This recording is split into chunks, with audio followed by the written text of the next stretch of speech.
qué energía, Agustina. Es que Obreres me pone, no sé, Nadie diría que estás a 37 grados a la sombra.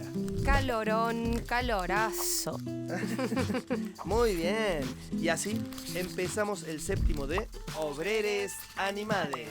Picantazo, porque retomamos desde 1969 y el llamado ciclo de los asos. Buen punto de partida, dijo Clarín. Desde Tucumán somos Agus Espitale y Elías Armendari. Y hoy acentuamos las luchas obreras con...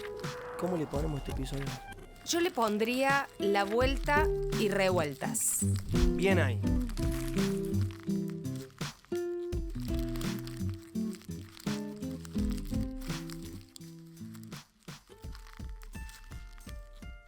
Rebobinando del último de Obreres, en nuestro país, en 1966, se impone una dictadura llamada Revolución Argentina.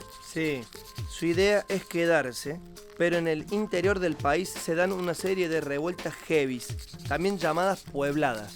Los trabajadores pedían justicia social, principalmente para las clases populares, trabajadores y estudiantes. Haciendo un paréntesis, la generación de los 60 fue muy combativa. Manifestaban mayor autonomía, se comenzó a hablar del divorcio, de anticonceptivos y la constitución de nuevos espacios políticos incluyentes.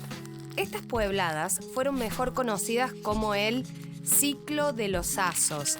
Uno muy recordado es el Cordobazo. Ese empezó el 29 de mayo de 1969 con los sindicatos de Esmata y Luz y Fuerza a la cabeza. Es que el Cordobazo fue de barricadas populares, vecinos tirando cosas a la policía desde los balcones. Sí, y así por todo el país brotaron las revueltas. El ocampazo, correntinazo, rosariazo, salteñazo, cipoletazo, choconazo, camarqueñazo, casildazo, jujeñazo, rausonazo, mendonazo, quincazo, rocazo, animanazo, el treleguazo y el tucumanazo. Bien ahí, respire, Espitale. Sí, es en el caso de varias provincias que sucedieron 2 o 3 veces. Sí, y el tucumanazo cargaba con el afán de curar a la provincia, que ya bastante golpeada estaba después del cierre de tantos ingenios. Las ollas populares, barricadas, un espíritu de resistencia y, como es de costumbre, la represión. A ver, definitivamente es el motivo de renuncia de la Revolución Argentina. Así es, finalmente Lanusse, el presidente de facto, no tiene otra que llamar a elecciones en 1973.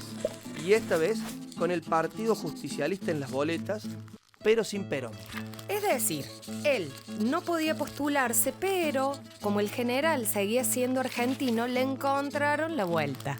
Se postula en su lugar Héctor Cámpora, gana y llama a elecciones libres, con Perón incluido. Y arrasa.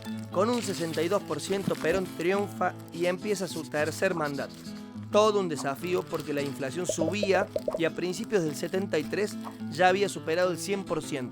Uf, y vos que te quejas del calor que hace.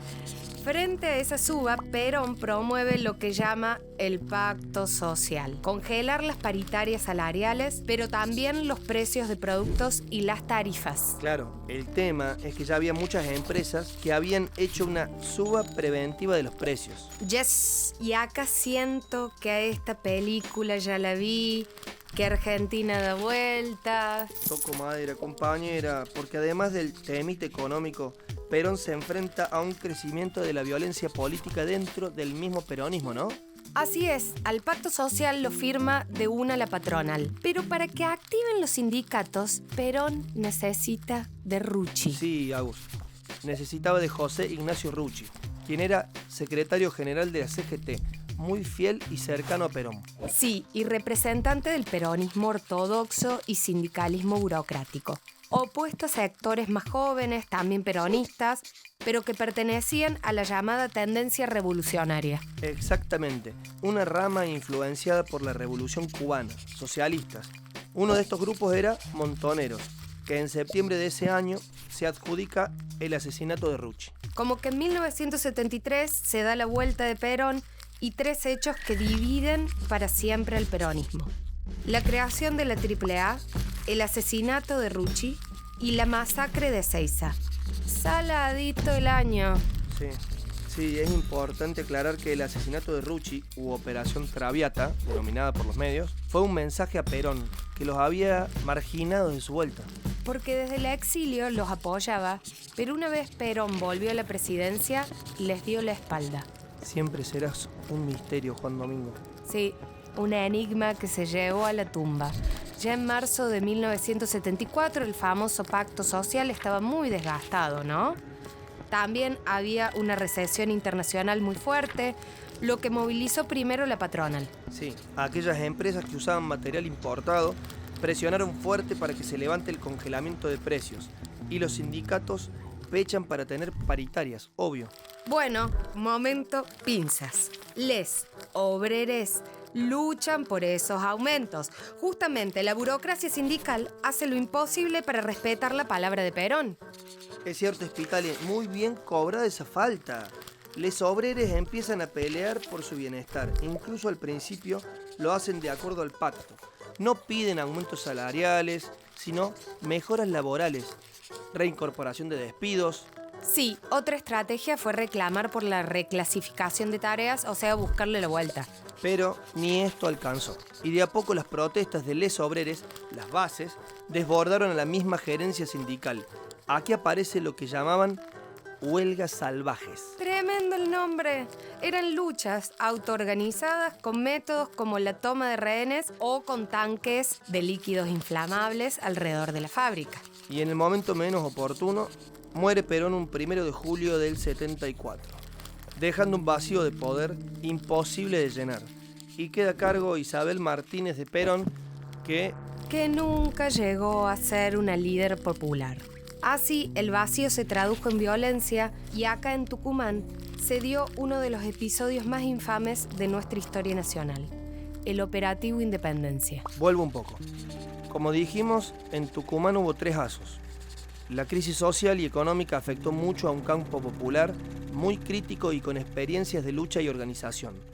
Y como geográficamente Tucumán da para la guerrilla, llegó el ERP, el Ejército Revolucionario del Pueblo, un grupo armado y socialista que desde el 74 se instala en el monte para prepararse.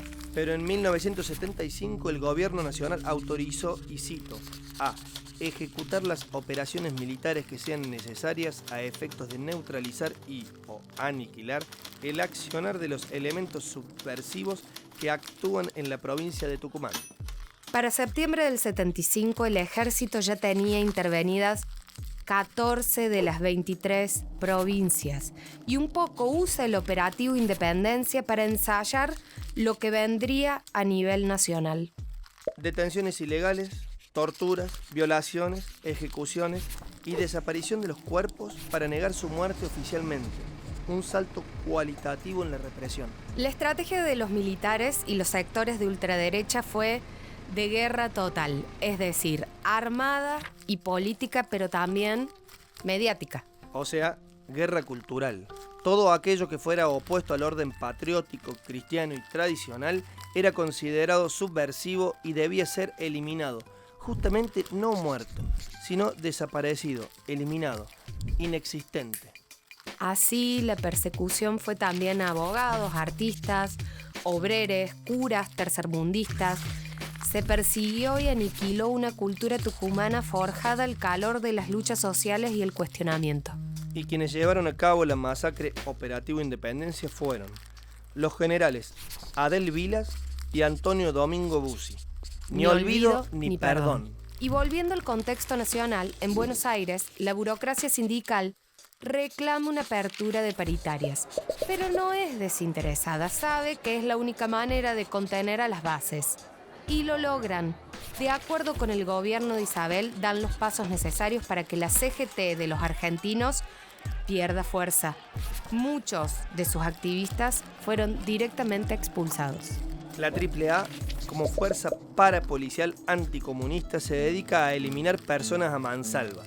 Así, las huelgas organizadas por las bases bajaron un cambio y fueron reemplazadas por quienes tenían intereses más corporativos. Pero en poco tiempo, Isabel y la CGT tampoco se entienden. y la inflación se aceleró y llega otro tipo de aso, el Rodrigazo. Celestino Rodrigo fue nombrado ministro de Economía en 1975 y utiliza una terapia de ajustes brutal que desborda nuevamente las bases de Obreres. Imposible ya de contener. Rodrigo renuncia y a principios de 1976, un gobierno peronista pide por primera vez un préstamo al FMI.